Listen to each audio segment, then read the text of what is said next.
Hi designers, welcome to Ronix Fashion. So in today's tutorial we are going to be making this magic here. So I'll be using this sequin fabric and this chantilly net. So guys, please continue with me now to the end of the video and do not forget to subscribe to this channel. Help your girl now. So I'll take you through the process of what I have here. From my shoulder, I have my chest line, my bust point line, my under bust line, and my waistline. Now for my shoulder, I have my shoulder divided by 2. That's what I have here. From that point, I marked my shoulder divided by 2 and I placed that so that I can have this line. Now the shoulder width I have here is 3.5 and the shoulder depth of 3 inches. Then I connect that point. My shoulder slope here is 1 inch. Then connected this to the neckline. This point to this point, I divided it by 2.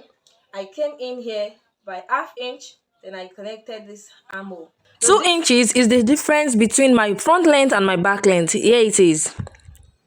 I came down by 2 inches. This line is my bust span line. So my bust span is 8 divided by 2, we have 4, and that's what we have here. Then I divided what I have here by 2, and I connected this point to my bust point, and that is all we have here. Now I will use 1.5 inches to determine how low mine will be. You can decide on yours too. So that's just the point I'm making now. I'm just going to rule that into a straight line. 1.25 here, 0.75 here, 1.25 here on my under bust, then 0.75 here. I'll come down from my bust point line by 1 inch.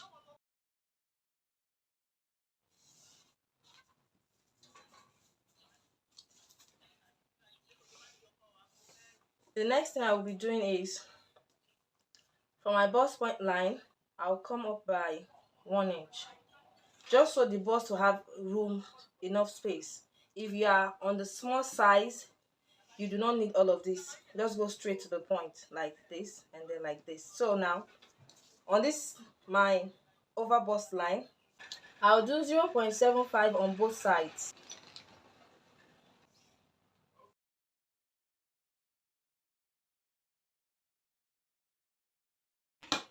Now go ahead to blend this part in. Blend this in too, to avoid sharp edges.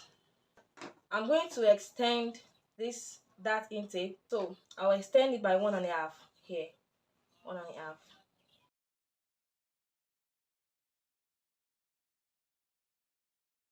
So the V on this dress is not that deep, it's just a little V. So that's just what we're going to create now. So for that little V shape, just come down from this point by 1 inch and then connect the points together as shown.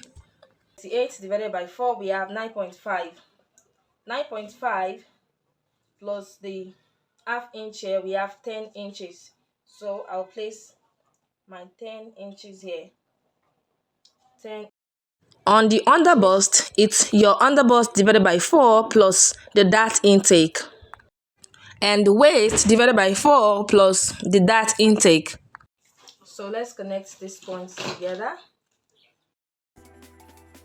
On this pattern, I'll be adding 1 inch stitching allowance because this fabric is quite stretchy, alright?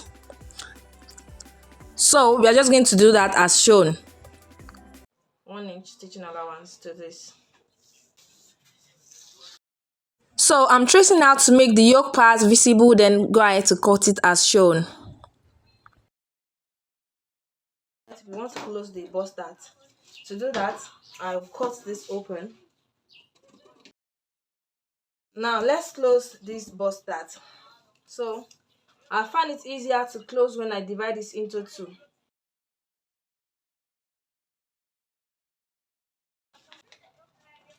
So I'll blend this part in again. Then go ahead to cut, and that will be all for our front pattern. Do not forget to notch this part, arrow it out first, just so that you will remember when you want to cut on fabric, you will notch it in order to help you join correctly when you are joining this part. So that's all for our front pattern. So on the back pattern, you're just going to create the back pattern almost like the same way you did for the front. So from my shoulder, I have my chest line and then my half length, which is my waistline. And this pattern is shorter to the front by 2 inches. So what I have here is a neck width 3.5, neck depth 4 inches, shoulder slope 1 inch. And then here's my bust span measurement, 4 inches. Alright, now I'm just going to part this dart line by ½ inch on both sides. Also, I would like to 100% back tightening for my zipper area, so I came in by 1 inch here. Now impute your bust measurement divided by 4 on the chest line as shown. Then impute waist divided by 4 plus the dart intake plus 1 inch for the zipper bulge elimination. Then connect, cut as shown. So for the back yoke, I later did something else. Please follow the process in the video. You will understand. It's very simple. It's very easy. I did not want this video to be too lengthy, and then I'm just going to make sure that it is as short as possible. Be adding my side seam allowance on the fabric. You can close this dart if you do not want it visible on your dress. So I'm here trying to add interface to all of the fabrics, all of the necessary areas on the patterns, just so that it is easier to stitch. You know, this velvet sequin is quite stretchy, so that's all I'm doing here. Thank you for staying tuned. Thank you for watching. I'm so grateful. Now here is what I did on the back yoke. My chest line, so I'm using my chest line, so it's below my chest line. I went down by 1 inch. From this armhole part, I came down by 6 inches. Then I marked. Then I use this to curve it in as shown. All right. My yoke. Okay, I decided to have a keyhole at the back. You know, the style line of the back wasn't given, so I'm just thinking what I should do to the back. All right, so from this point, you can go in more if you want. For me, I'll come in by 3 inches. All right, and then I'll just use my curved ruler to create a keyhole like this. You can go ahead to cut this now. So after you have cut it, you have to just label. I often label just so I'll be able to identify which one is which when I'm sewing. So this is the shoulder. Label this as the neckline, armhole, the chest line, and then this is the keyhole area. Moving to the remaining gown part now. And here I have the front fabric folded into 2, then my back fabric folded into 2. They are going to be cut the same way, except that the back pattern has a zipper space as shown. Now from my waist, this is my waist, I have my hip line, my knee line, and then my full length here. On my waistline, I did waist divided by 4 plus 1 inch stitching allowance. This fabric is stretchy. You don't want to have too much stitching allowance on it. It will make the sides too bulky. Now on my hip line, I did hip divided by 4 plus 1 inch. And then I minus 1.5 from my hip measurement and I place it on my knee.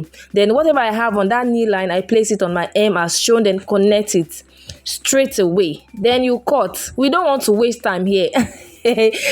Then notch this point. So on the zipper space for the back, you add an interface, any kind of soft interface you have, just so that the zipper you'll be working with would stay perfectly.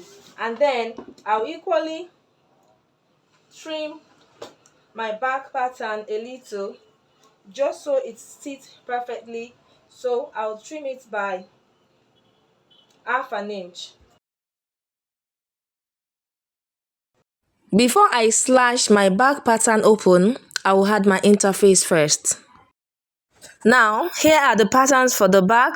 So I left the zipper space of 1.5 and the side seam of 1.5 also. And here is my lining fabric. I have added interface to this lining fabric and to the main fabric. And here is the yoke for the back pattern. Don't forget to leave about half an inch for the stitching allowance on the keyhole area of the back yoke. Now, here is my front pattern. I have added 1 inch extra allowance to the side seam. Do not forget to notch this part. Please don't forget to notch it. So guys, the first thing you will be doing is to join all this together. Can you see the notches are matching up? So you pick your fabric, let the notches match up. All right, you can pin it down. You can pin it this way. Can you see it matches up? So you stitch it down. You do the same to this. You do the same to the lining. You join this to the lining only on the sides. That you would turn the neckline of the back with a bias. You will turn the keyhole area also with a bias, and then I'll turn the front neckline with a bias. Here is my front pattern after joining. Notch the center, then notch this part also.